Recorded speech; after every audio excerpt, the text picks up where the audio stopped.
Bahagyang binaha ang ilang bahagi ng Quezon City dahil sa malakas na buhos ng ulan kanina. Pero paglilinaw ng Pag-asa, hindi pa po nagsisimula ang tag-ulan. May news to go si Oscar Oida.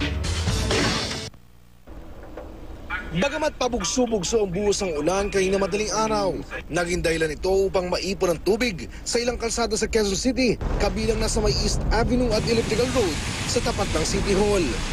Sa Elliptical Road, umabot ng gutter deep ang baha pero wala namang naapekto ang sasakyan. Hindi rin naman nagkaroon ng malalim na pagbaha maging sa mga karaniwang lugar na binabaha. Ayon sa Pag-asa, ang naranasang pag-ulan sa Magdamag ay epekto ng tinatawag na thunderstorm.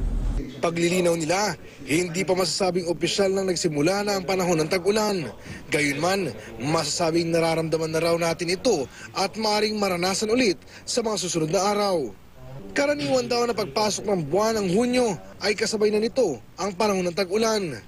Yun nga lang, may sinusunod ang Pag-asa bago ito opisyal na ideklara. At pangunahin na raw dito ay ang 5 araw na tuloy-tuloy na pag-ulan na may kaukulang sukat ng ibinuhos sa tubig ulan. Sinasabi natin na sa dakong hapon o gabi magkakaroon thunderstorm. Ngayon, even sa umaga, magkakaroon tayo ng mga pag-ulan. So, yan na yung talagang nakikita natin na malapit na talaga na sabihin natin onset na ng rainy season. So, hindi pa sir, hindi pa tag-ulan talaga? Officially, hindi pa. Oscar Oida, GMA News.